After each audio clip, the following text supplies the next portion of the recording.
Hello मेरे प्यारे दोस्तों, कैसे हैं आप? आशा करता हूँ अच्छे ही होंगे। आज मैं आपको अमरनाथ गुफा की अमर कथा का रहस्य सुनाने जा रहा हूँ। लेकिन कथा सुनने से पहले चैनल को लाइक और सब्सक्राइब जरूर कर दें। तो सुनते हैं अमरनाथ की अमर कथा का रहस्य। केदारनाथ से आगे है अमरनाथ और उससे आगे है कैलाश पर्वत।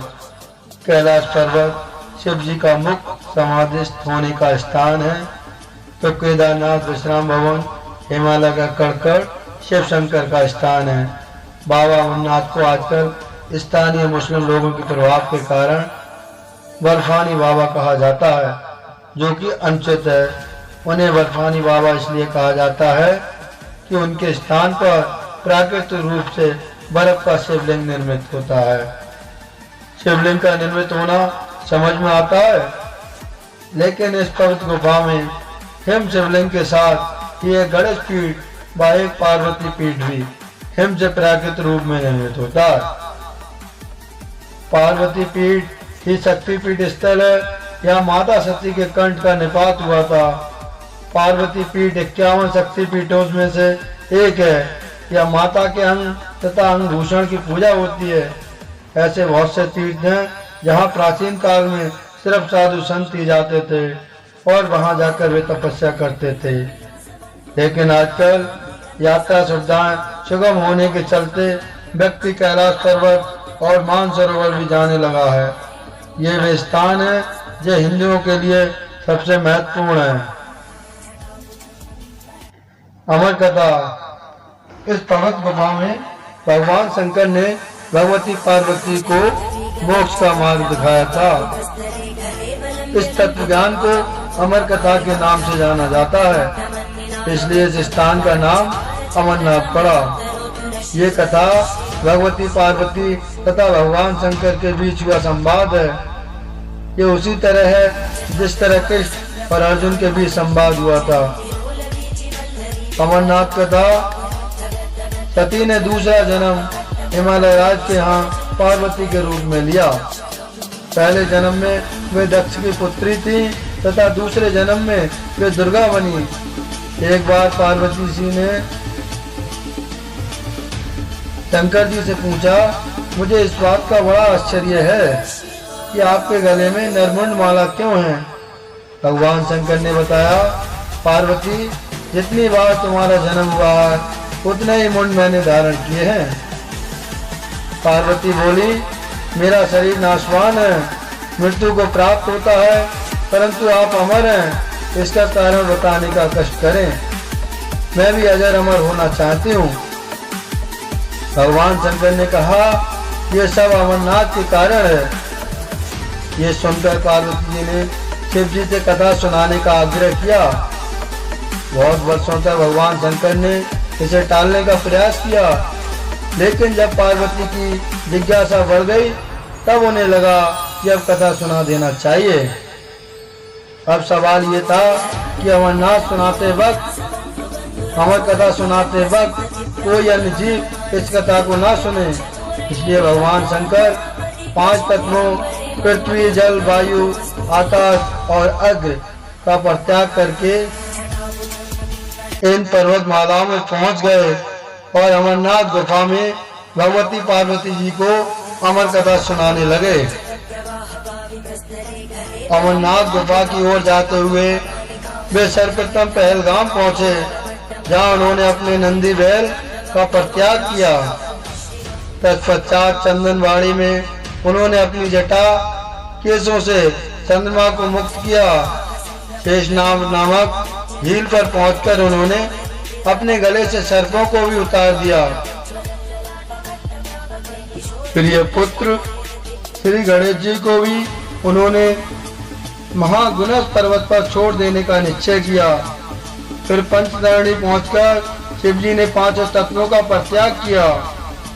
सब कुछ छोड़कर अंत में भगवान शिव ने इस अमरनाथ गुफा में प्रवेश किया और पार्वती जी को अमर कथा सुनाने लगे। सुखदेव जब भगवान शंकर इस अमृत ज्ञान को भगवती पार्वती को सुना रहे थे तो वहां एक सुख हरा कटफोड़वा या हरी कंठ वाला तोता का बच्चा भी ये ज्ञान सुन रहा था। पार्वती कथा सुनने के बीच बीच में हुंकारा भरती थी। पार्वती जी को कथा सुनते सुनते नींद आ गई और उनकी जगह पर वहां बैठे एक सुख ने हुंकारी भरना प्रारंभ कर दिया। जब भगवान शिव को यह बात ज्ञात हुई तब वे सुख को मारने के लिए दौड़े और उसके पीछे अपना त्रिशूल छोड़ा। सुख जान बचाने के लिए तीनों लोकों में भागता रहा। भागते भागते वह व्यास जी के आश्रम में आया और सूक्ष्म रूप बनाकर उनकी पत्नी बटका के मुख में घुस गया। वह उनके गर्भ में रह गया। ऐसा कहा जाता है कि ये 12 वर्ष तक गर्भ के बाहर ही नहीं निकले।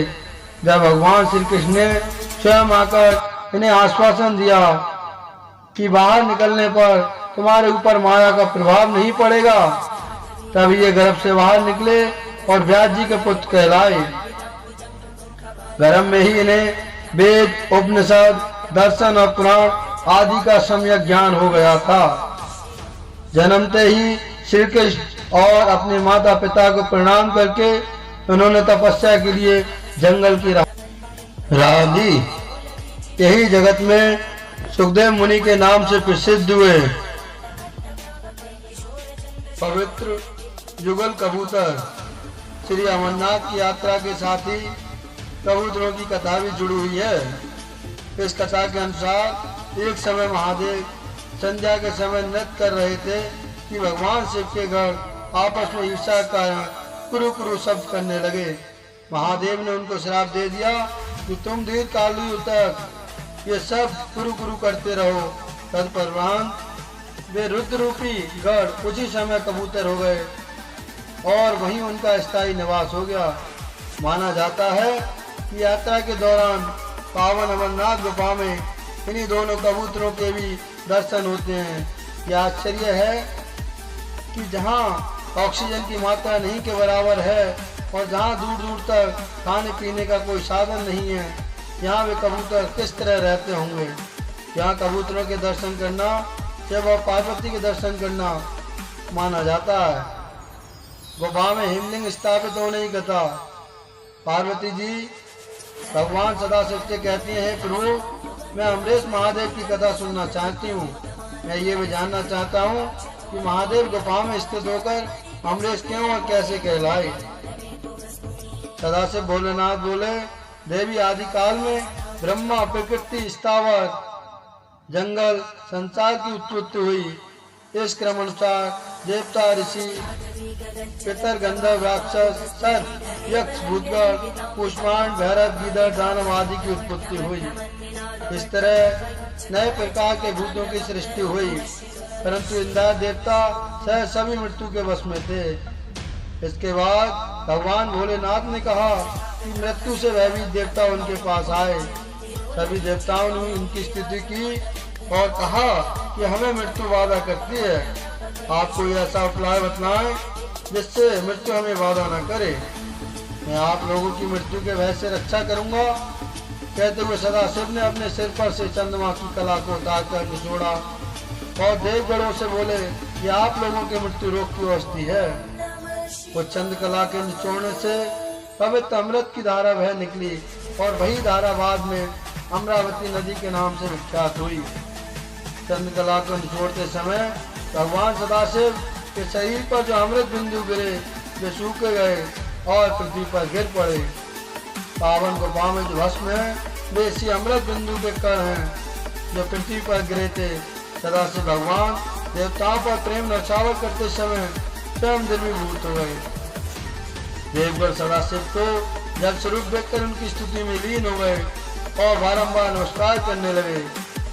भोलेनाथ ने देवताओं से कहा, ये देवताओं, तुमने मेरा बर्फ का लिंग शरीर इस गुफा में देखा है। इस कारण मेरी कृपा से आप लोगों को मृत्यु का भय नहीं रहेगा। अब तुम यहीं पर अजर होकर शिव रूप हो प्राप्त हो जाओ। आज से मेरा यह अनाज लिंग शरीर तीनों लोकों में अमरेश के नाम से विख्यात होता। देवताओं को ऐसा वर देकर सदाशिव उस दिन से लीन होकर गुफा में रहने लगे। भगवान सदाशिव ने अमृत रूप सोमकला को धारण कर देवताओं की मृत्यु का नाश किया, तभी से उनका नाम अमरेश्वर प्रसिद्ध हुआ। कहानी खत्म करने के बाद भगवान शिव ने पाया कि वास्तव में कहानी सुनने वाले पक्षी थे। कबूतरों के बारे में जानने के बाद वे क्रोधित हो गए और उन्हें मारने वाले थे, लेकिन कबूतरों ने कहा कि अगर उन्हें मार डाला तो इस कहानी की कथा नहीं रहेगी। तब भगवान शिव ने उन्हें जीवित छोड़ दिया और ये कहकर आशीर्वाद दिया कि वे स्थान पर भगवान शिव और देवी पार्वती के प्रतीक रूप में निवास करेंगे। इस तरह कबूतर का ये जोड़ा अमर हो गया। इसलिए हमारे यहाँ अमरनाथ यात्रा के दौरान गुफा में सफेद कबूतरों के एक जोड़े को देखना अत्यधिक शुभ माना जाता। यहाँ के स्थानीय लोगों का कहना है कि 2 कबूतर आज भी हर पूर्णिमा को आधी रात को गुफा में आते हैं। अगर वीडियो अच्छी लगी हो तो चैनल को लाइक और सब्सक्राइब कर दें और बेल आइकन वाला बटन जरूर दबा दें, ताकि मैं आपको नई से नई वीडियो दिखा सकूं। इसी के साथ कथा समाप्त होती है। हर हर महादेव। ओम नमः शिवाय।